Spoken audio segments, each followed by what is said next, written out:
Pagbaba ng unemployment rate at inflation rate sa bansa, muling ibinida ni PBBM. Narito ang news scoop ni Kim Gomez.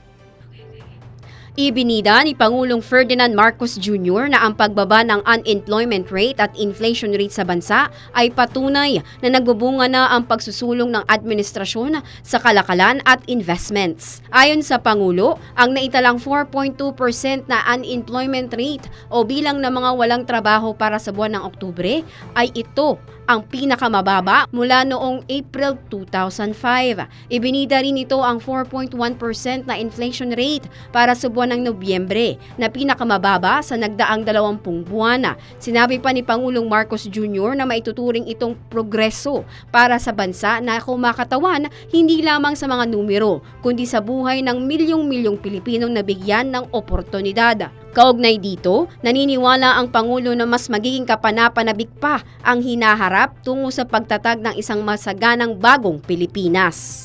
At yan ang News Scoop. Ako si Kim Gomez, nagbabalita ng tama, naglilingkod ng tama.